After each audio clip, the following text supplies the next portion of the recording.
Hello friends, welcome back to our channel how science classes. तो आज की video में मैं क्लास 11 चैप्टर 2 परमाणु की संरचना के बारे में बताने जा रही हूँ। इसकी एक पहली वीडियो जिसमें बेसिक चीज़ें हमने पढ़ी थी परमाणु की संरचना के बारे में बेसिक। तो जो छोटी छोटी चीज़ें थी, आपका जो रिवीजन करवाया था मैंने प्रीवियस क्लासेस का, परमाणु क्या होता है, क्लासेस क्या होती हैं, इन सब के बारे में हमने पढ़ रखा है। तो आज की वीडियो में हम पढ़ने वाले हैं इस चैप्टर से related topics, headings, important headings. And ये चैप्टर जो है आपको नोट्स के साथ मिलेगा। अच्छे से आप इस नोट्स को उतार सकते हैं अपनी कॉपी में और समझिएगा अच्छे से। तो आइए स्टार्ट करते हैं। चैप्टर 2 है परमाणु की संरचना, मतलब कि एटॉमिक स्ट्रक्चर।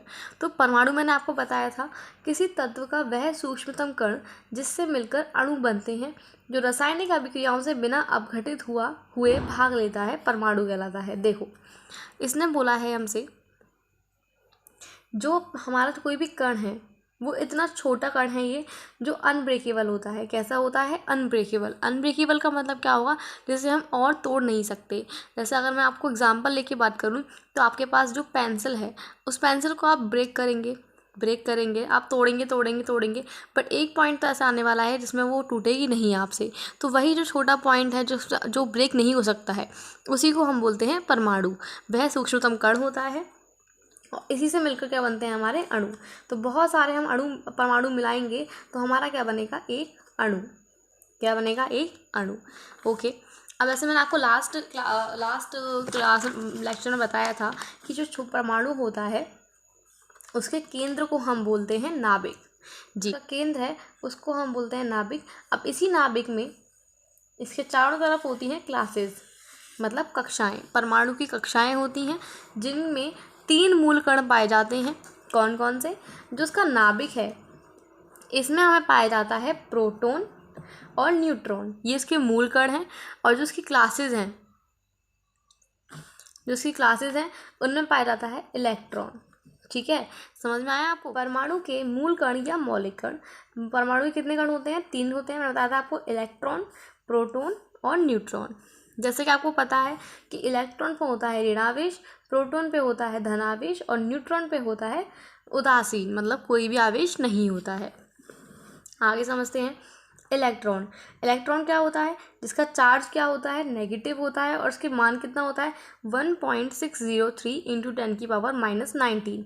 ये जो वैल्यू है कूलाम इसका मात्रक है, ये वैल्यू बहुत इंपॉर्टेंट है। इसकी आवेश की ये वैल्यू होती है इलेक्ट्रॉन के। इसी प्रकार प्रोटॉन की होती है, बस यहाँ आ जाता है +19। समझ में आया आपको? इलेक्ट्रॉन के चार्ज कितना है? 1.603 इंटू 10⁻⁻19 एंड प्रोटॉन में कितना है? 1.603 इंटू 10⁻+19। ओके। अब ये द्रव्यमान देखिए, इलेक्ट्रॉन का द्रव्यमान होता है 0.00054 AMU एंड प्रोटॉन का होता है 1.00727 AMU। ओके, समझ में आया हो? आई होप आपको। इसका चिन्ह होता है इलेक्ट्रॉन नेगेटिव एंड इसकी खोज करता थे जे टॉमसन। ये हो गई इलेक्ट्रॉन के बारे में बात। अब आते हैं प्रोटॉन पे। प्रोटॉन का आवेश क्या होता है? इलेक्ट्रॉन की तरह होता है 1.60 इंटू 10⁻⁻⁻के कूलाम। यहाँ पे जो कूलम है ना वो उसका मात्रक है। अब द्रव्यमान क्या होता है? 1.00727 AMU। इसका चिन्ह है, इसे हम पीछे शो करते हैं। और इसकी खोजकर्ता कौन है? इसे खोजकर्ता है रदरफोर्ड। ठीक है, इसे खोजकर्ता इंपॉर्टेंट है, आप याद करिएगा।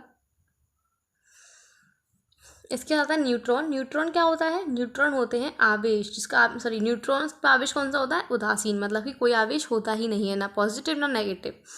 द्रव्यमान होता है इसका 1.00867 AMU। अब मैं इन चीज़ों को क्यों बता रही हूँ? क्योंकि जब आप आगे न्यूमेरिकल्स करेंगे तो ये चीज़ें बहुत इंपॉर्टेंट हैं और आने वाली हैं।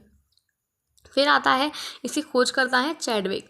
कौन है? चैडविक। अब इन तीनों के जो खोज करता है वो बहुत इंपॉर्टेंट है, तो इसको अगर आपको याद रखना है तो मैंने लास्ट वीडियो में आपको ट्रिक बताई थी।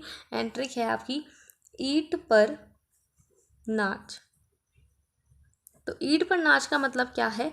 ई मतलब इलेक्ट्रॉन, ट मतलब टॉमसन, पा मतलब प्रोटॉन, र मतलब रदरफोर्ड, ना मतलब न्यूट्रॉन और चा मतलब चैडविक। तो ईंट पर नाच। आई होप आपको समझ में आया हो इतना पार्ट। उसके बाद हम सेकंड टॉपिक लेते हैं अब, परमाणु क्रमांक। परमाणु क्रमांक क्या होता है उसके बारे में पढ़ने वाले हैं। अच्छा देखो, जैसे आपकी क्लासेस में आपके रोल नंबर्स होते हैं, रोल नंबर्स क्यों होते हैं? जिससे हम एक मैनेज तरीके से बैठ पाए, हमारा जो मैनेजमेंट है क्लास का वो सही रहे पेपर टाइम पे। जैसे पेपर टाइम पे ही मोस्ट ऑफ हम रोल नंबर के अकॉर्डिंग बैठते हैं, जो फर्स्ट नंबर पे है वो पहले नंबर पर आएगा, जो सेकंड नंबर पे है वो द्वितीय नंबर पे आएगा। ऐसे ही इन परमाणुओं के परमाणु क्रमांक होते हैं। जैसे किसी तत्व का परमाणु क्रमांक उस तत्व के परमाणु के नाभिक में उपस्थित समस्त धनावेश, धनावेश का मतलब क्या? परमाणु के नाभिक में उपस्थित, परमाणु के नाभिक में क्या उपस्थित है? प्रोटॉन है, और प्रोटॉन पे क्या होता है? Positive charge. तो धनावेश इकाइयों की संख्या व यहाँ पे आएगा इलेक्ट्रॉन की संख्या के बराबर होता है। तो क्या बोला हमने? जो परमाणु क्रमांक है वो किसके बराबर होता है? एक तो समस्त धनावेश के, मतलब कि प्रोटॉन के, और एक इलेक्ट्रॉन के। तो इन दोनों की संख्या के बराबर होता है कौन? परमाणु क्रमांक, जिसे हम प्रदर्शित करते हैं कैपिटल Z से। किससे प्रदर्शित करते हैं? कैपिटल Z से। तो कैपिटल Z इजिकल्स टू कितना आ गया? Proton इजिकल्स to electron. I hope आपको समझ में आया हो कि परमाणु क्रमांक क्या होता है। तो परमाणु क्रमांक होता है जो प्रोटॉन और इलेक्ट्रॉन की संख्या के बराबर होता है। अगर मैं आपको एग्जांपल बताऊं इसका, तो देखो, जैसे हमने एलिमेंट्स याद किए थे। एलिमेंट्स क्या याद किए थे? कि लाइक हीलियम है, तो हीलियम का जो परमाणु क्रमांक होता है, जो हीलियम है उसका परमाणु क्रमांक 2 है। Z इजिकल्स टू कितना आ गया? 2। तो अब हमें पता करना है Z इजिकल्स टू हमारा क्या है? 2। किसके लिए? हीलियम के लिए। अब आपको पता करना है कि इसमें इलेक्ट्रॉन्स और प्रोटॉन्स कितने हैं। तो आप कैसे पता करेंगे? अभी हमने पढ़ा कि उस परमाणु के, मतलब उस तत्व का परमाणु क्रमांक उसमें उपस्थित प्रोटॉन्स और इलेक्ट्रॉन्स की संख्या के बराबर होता है। इसका मतलब अगर इसका परमाणु क्रमांक 2 है तो उसके इलेक्ट्रॉन्स भी 2 हैं और प्रोटॉन्स भी 2 हैं। ठीक है, तो ऐसे समझ में आ गया हो। अगर मैं आपको एग्जांपल देती हूँ दूसरा, जैसे मान लो कि उन्होंने ये बोला किसी तत्व में इलेक्ट्रॉन की संख्या 10 है व प्रोटॉन की संख्या 10 है, तो उसका परमाणु क्रमांक बताइए। तो बताओ कैसे बताओगे? इलेक्ट्रॉन 10 है और प्रोटॉन 10 है, इसका मतलब क्या कि दोनों के इक्वल तो होता है Z, जो हमने पढ़ रखा है यहाँ पे कि Z equals to P equals to electron. तो यहाँ पर कितना आ जाएगा? Z इजिकल्स टू, यहाँ आ जाएगा Z 10। और 10 किसका होता है? बताओ, याद किया होगा आपने। तो 10 होता है नियॉन का। तो आपको 1 से लेकर 30 तक एलिमेंट्स और उसके सिंबल्स विद एटॉमिक नंबर याद करने ही हैं। ये बहुत इंपॉर्टेंट है इसलिए। ठीक है, आइए आगे बढ़ते हैं। अब आते हैं द्रव्यमान संख्या पे।